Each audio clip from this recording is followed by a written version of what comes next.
Hi everyone, my name is Katie Lowry and I'm here from the Creative Europe Desk Ireland Culture Office, and today we're just going to give a brief overview of the Circulation of European Literature call of the Creative Europe programme. So let's get started. The Culture Office is part of a network of three Creative Europe desks here in Ireland, in addition to ourselves, who are based in the Arts Council and cover all the cultural and creative sectors. There's also two media offices, one in Dublin and one in Galway, and they cover the media sub-programme, which is TV and film. So the Culture Office, we're funded by the European Commission as the national contact and information point for the creative and cultural sectors here who are interested in making applications for EU funding. So in addition to providing information, advice, and assistance to Irish applicants, we promote the programme at local, regional, and national level through a series of workshops, conferences, and events. We collaborate with key sectoral stakeholders and agencies here in order to better leverage our ability to essentially get the message out to the sector. We also have an ongoing collaboration with the 40 desks in the Creative Europe Desk Network. And we also directly assist Irish applicants with partner search requests. And increasingly, we are developing cross-sectoral partnerships and events with our media colleagues and the media programme. So before we get started, this is a really important point that I make to all applicants or those interested in EU funding for culture. It's to remember that funding programs are another tool for the EU to achieve its political and social aims. So while there is, of course, the recognition of the intrinsic value of culture in all of our lives, there's also, the funding is also linked to broader treaty and EU policy. So I've just left a few here. These are the key ones that have informed the new program, the program that we're talking about today. So if when you're making your application, I think always have these in mind. An additional factor in this current program, of course, was the COVID-19 crisis, the ongoing COVID-19 crisis. And I guess the silver lining here is the program itself has achieved a larger budget than was initially forecast, because the Commission recognizes COVID-19's devastating effect on the cultural and creative sectors across Europe. So how does the EU fund culture? So there's a number of direct funding actions. I'm sure many are familiar with the European Capital of Culture. There's a number of prizes for popular music, contemporary architecture, contemporary literature, the European Prize for Literature, and cultural heritage. What we're here today is to talk about the centrally administered funding program, Creative Europe. So Creative Europe, this is the final confirmed budget for the 7 years of the program. It's 2.44 billion. And you can see with this pie chart here, there's three strands. So there's the media strand, which is 56% of the overall budget. There's the cross-sectoral strand, which covers both media and culture, and that's 13% of the budget. And we're here today talking about the culture sub-program, which is 36% of the overall budget. So let's start by looking at the program objectives. These objectives would cross the three strands I mentioned there. The first one is to safeguard, develop and promote European cultural and linguistic diversity and heritage. And the second is to increase the competitiveness and the economic potential of the cultural and creative sectors, and in particular, the audiovisual sector.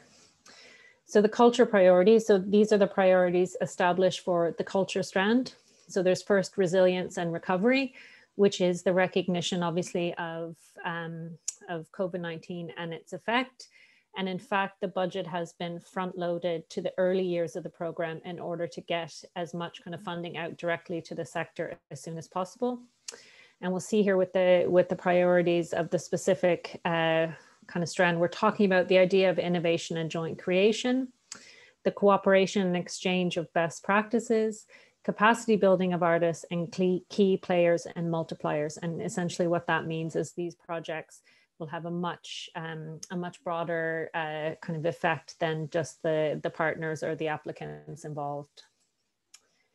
So another thing to mention is this program, and if we look back at the slide on EU policy, there were two policy documents, one on gender inclusion and then the European Green Deal that informed this. So when we talk about cross-cutting priorities, essentially this means that these priorities cross every funding program. So no matter what you're applying to now at EU level, your project will need to address in some way, or at least mention these two priorities. One is around inclusion, gender equality, and then the other is really around environment and sustainability.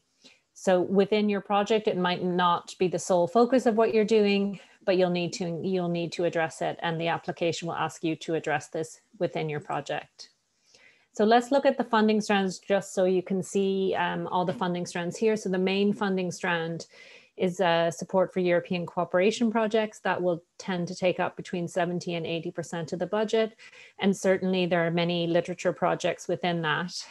There's also the European networks of cultural and creative organizations, European platforms for the promotion of emerging artists, the opportunist mobility strand for individual artists. There won't be a deadline this year, but there'll be one next year, and also Music Moves Europe. But of course, this overview today is on the circulation of European literary works. So one thing to kind of say with the new program, which is actually very good news, is the Commission has simplified and harmonized the process. So no matter what funding strand you're applying for, you will have the same process. So there's a new, it's called Tenders and Funding Portal. And this is for all EU funding opportunities, be it kind of calls for applications under a grant program or tenders and provision of services. So all proposals must be submitted electronically via this portal. And I'll send, I'll post the link on our website again after. They also have introduced, which is very good news, lump sum budgeting to simplify both management of your project and reporting. And this process, as I said, has been standardized across all EU funding programs. And the focus now is on deliverables and results. So if basically, if you achieve what you say you're going to achieve, your funding will be put through. So let's move on quickly to the call we're here to talk about today and look at the objectives and priorities for this call. So the first is it's projects that will translate, publish, distribute and promote works of fiction, projects that will strengthen the transnational circulation and diversity of European literary works. The Commission in particular encourages translation from lesser used languages into English, German, French, Spanish, Catalan and Italian. So this is really good news for Ireland, obviously, is that we are publishing in the targeted language. Another priority is projects that will reach new audiences for European literary works in the EU and beyond. So this is kind of about internationalizing kind of careers and work of publishing houses, and also projects that will strengthen the competitiveness of the book sector by encouraging cooperation within the book value chain. So who can apply? So this is open to legal entities in existence for 2 years on the date of submission.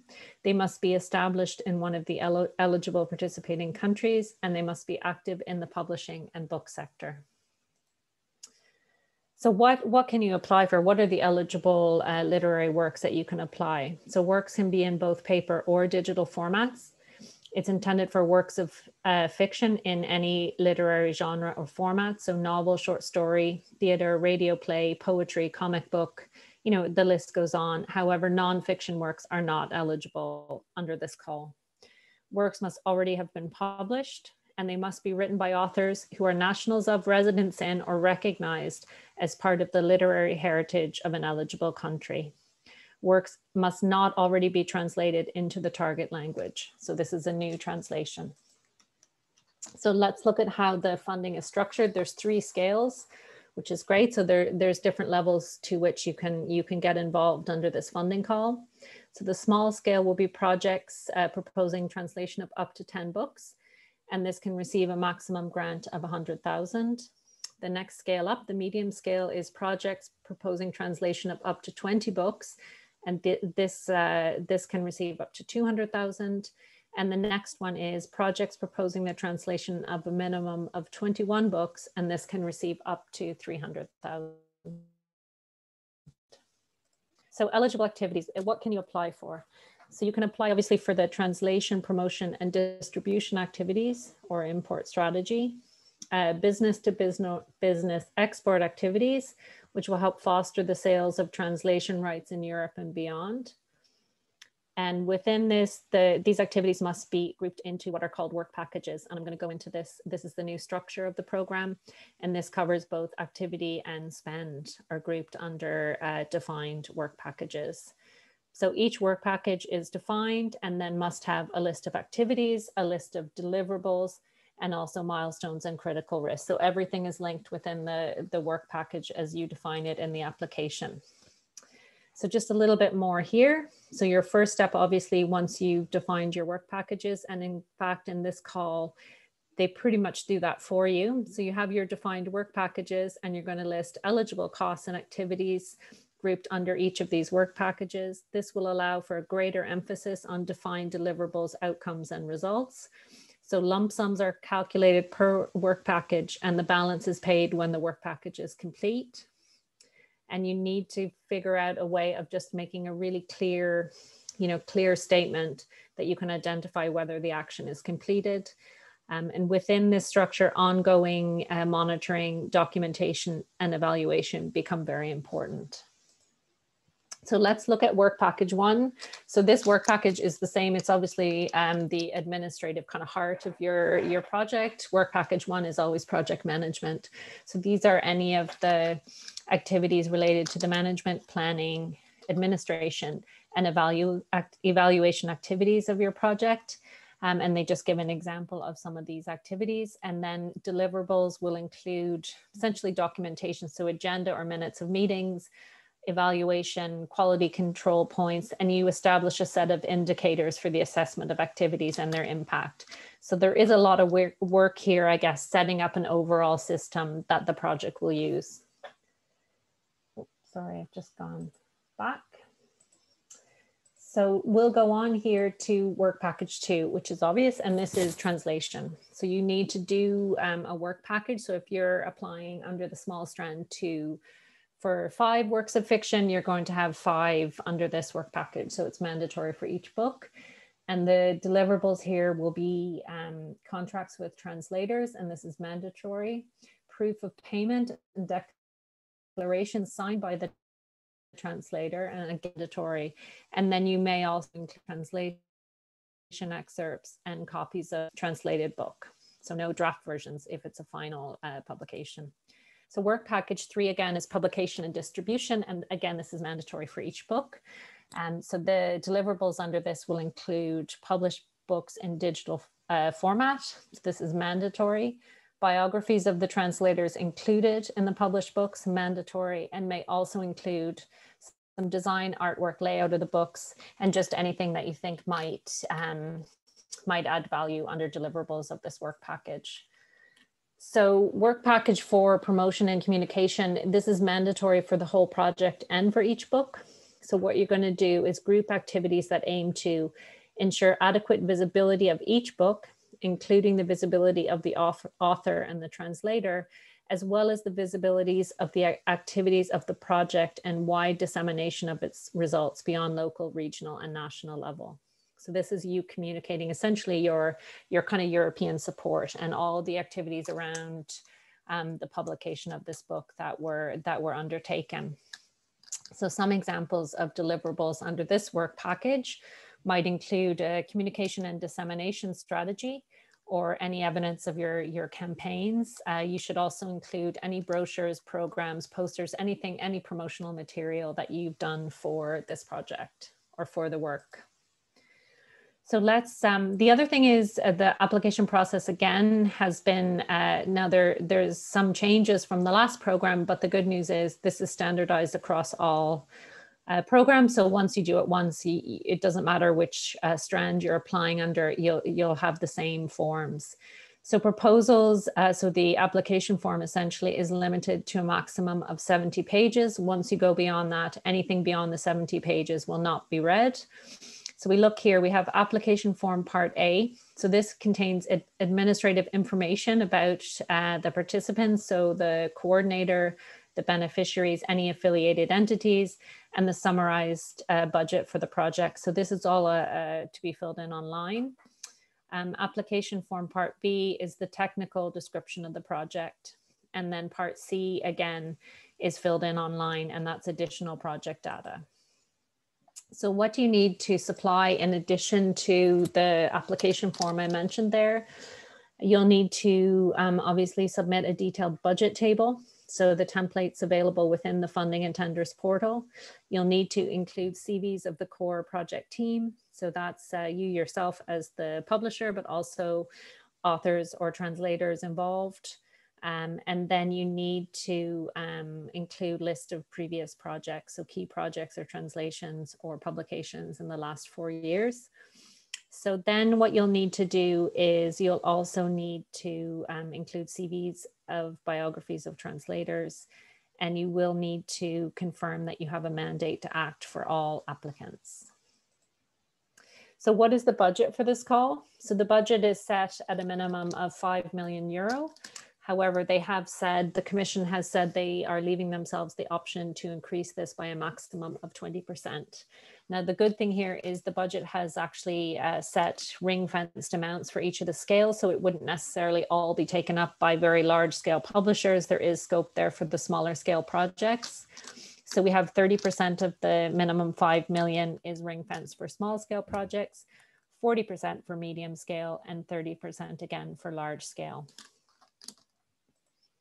So the assessment, and you'll see this when you look at the call document, it's set out all projects are assessed under essentially a very similar framework. Projects can score a maximum of 100 points, but the threshold for funding is set at a minimum of 70 out of 100.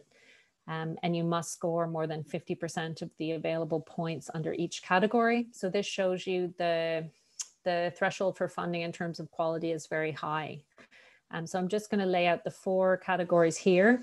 Our relevance, and that's relevance to the objectives and priorities of the call and the program. So that's a maximum of 30 points. The quality and the content of the activities, that's a maximum of 30 points. Project management, 20 points, and dissemination, 20. So there we go. I think that's us done. I think the big point here to get across is the Culture Office. So it's myself and my colleague Aoife Tunney, and I've left our email there. We're here to really answer any questions and help you through the process. So if you've watched this video and have any questions, please do get in touch with us directly.